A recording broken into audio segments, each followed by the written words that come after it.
Like Dynasty Warriors, Air Defense Force kind of has a cult following that if you don't if you're not part of that cult following, you don't understand why people like this game. Like, on the surface, let's be honest, EDF looks like an absolutely dumb, stupid shooter, but guess what it is? And it just looks like people like it to be ironic, but those who really put the time in really know why it's so great, or at least have some aspects to know why it's great. I, thankfully, am one of those people that really do enjoy the Air Defense Force games, for the simple reason is that it is dumb and it's stupid and it's easy to pick up and play. Levels are short. You just constantly improve and get better. You go up against crazy scenarios. The world is destructible.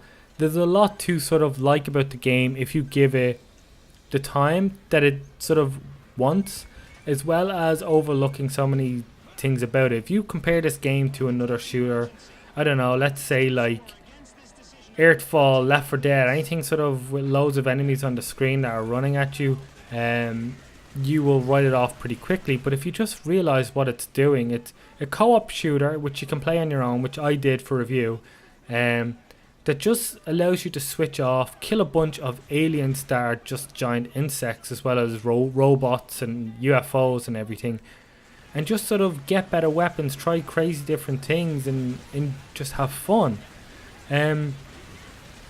Unfortunately for me, Air Defense Force 5 may be the breaking point for me. It's not to say I didn't enjoy it, and it's not to say they haven't made some strides. I think some of the biggest things to pull from it is the game looks a little bit better, just a little bit, than 4.1. And I don't know how much is coming from 4.1 or if it's all new, but the way enemies sort of break apart and the damage models on it is much improved. It's quite a bit of fun just watching your bullets hit the enemies and then the enemies actually being affected by it and losing parts, and just having that feedback, visual feedback, just adds a lot to the dumb nature fun. And especially when you're having dozens of enemies surrounding you on the screen. When you shoot a missile launcher and bits go everywhere and you can see the bits fall off the enemies, it's just, I don't know, just adds to that visual feedback.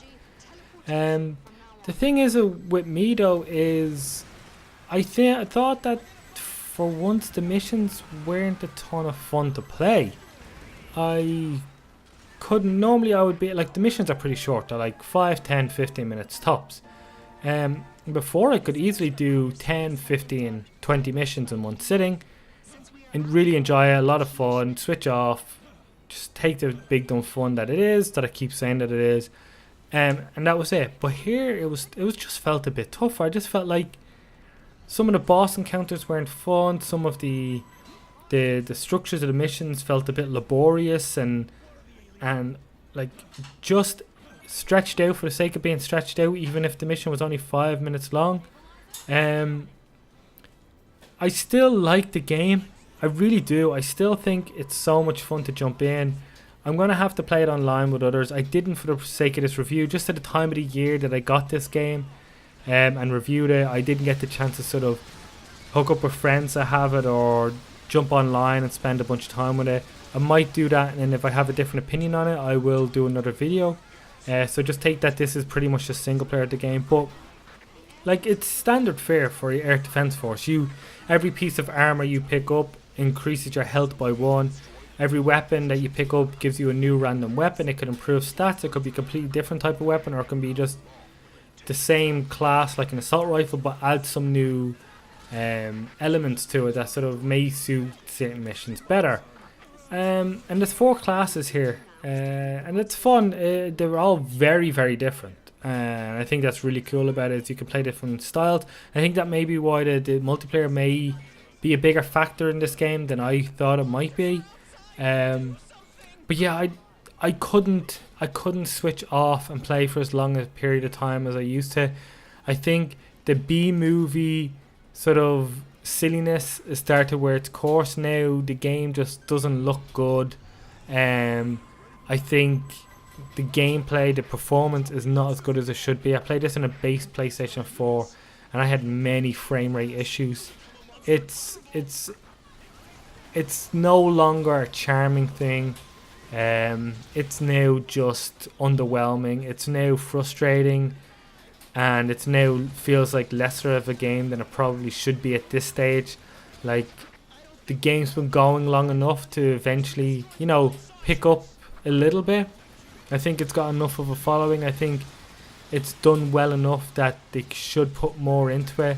And I know in a lot of ways the silliness of even the animations of the enemies and how everything happens is there because it's trying to be that dumb B-movie thing. But there could be a bit of care taken into other aspects. Just like I said, the frame rate even. It just needs to be performing better. Everything else can be a stylistic choice, but performance is not stylistic. But we'll see. I might give it more. I'll give it more time, and if I change my mind or if I have something else to say, I'll make another video.